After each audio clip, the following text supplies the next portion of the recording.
Dyma Rwan Nawr yn brosiect cyffrous newydd yn gynhyrchiad ar y cyd rhwng Theatr Clwyd a Theatr Genedlaethol. A yn syml iawn, mae'n gyfle i roi llais i 5 awdur. Rhai ohonyn nhw'n awduron newydd, rhai ohonyn nhw'n adnabyddus. A wedyn llucho loads o actorion at ei gilydd i greu 5 drama fer o fewn wsos a hanner. Mae Rwan Nawr wedi ysbrydoli gan y cwmni ffederal yn America nôl yn 1930, lle ddaru nhw roi dramâu o'r enw living newspapers, neu papur newydd byw ymlaen. Mae'n noson efo lot o hwyl. Mae yna lot o chwerthin yn mynd i fod, mae yna dipyn bach o ganu.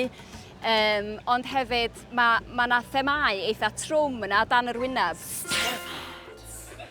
O'n i eisiau bod yn rhan o Rwan Nawr achos mae'n brosiect mor gyffroes a dewr mewn ffordd achos mae'r fformat mor ofnadwy wahanol i bob dim arall.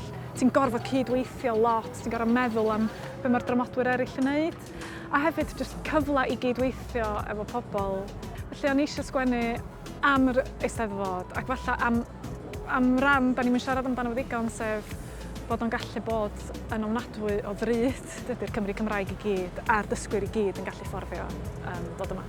Mae wedi bod yn wythnos arall uffernol o wael yma yng Nghymru. Fy nrama i yw prynhawn drwg ac mae fe'n spoof o prynhawn da. A beth oedd wedi ysbrydoli fi oedd y holl bws gyda rheol iaith, camgymeriadau diweddar prynhawn da.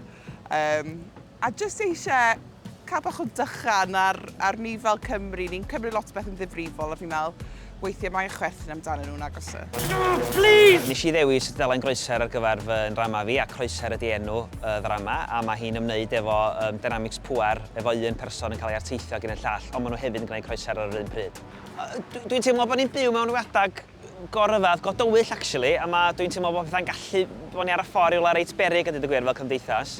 Felly o'n i eisiau ymateb i hynny yn y gwaith, achos mae yna lot o ryw awgrymu beth sy'n digwydd. A wneud i bobl feddwl ella ynghylch lle da ni'n mynd fel cymdeithas a beth sy'n digwydd rwan hyn. Panics rwan. Dath ni pythefnos i sgwennu, wedyn wythnos i ail-ddrafftio, so oedd e'n reit to the wire. Pawb jyst gweithio'n reit galed a cael rhywbeth wedi gorffen a taflu fe allan i'r ether a gobeithio bod e'n neud sens. Dwi'n meddwl bod e'n ffordd rili gret o gael sgwenwyr gwahanol i gael eu llais ar draws a ymateb i byd o'n cwmpas ni mewn ffordd rili cryno a hwyl. Mae e'n mynd trwy gyfnod emo. Mae wedi dod o syniad o beth os bod colofn agoniant yn mynd syth at Duw, a bod Duw yn person fallible a gallu bod yn anhywedd. I sgwennu ar gyfer lwyfan yn y Eisteddfod yn teimlo'n really special, oherwydd dwi wedi dysgu Cymraeg fel ail iaith.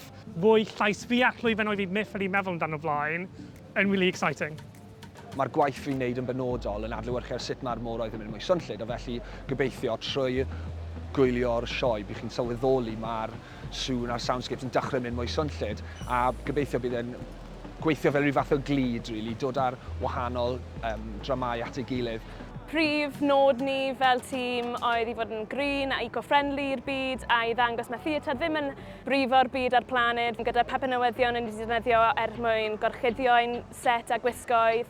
O'n i mewn partner gyda Llyfrgell Caerdydd a ro'n nhw'n rili garedig a helpfawr i ni a ro'n nhw wedi rhoi, yn lle roi mewn y bin, ro'n nhw wedi yn garedig roi nhw i ni fel prosiect. Calla! Cychwyn efo dy cabledd! Be ni'n mynd i blincin wisgo?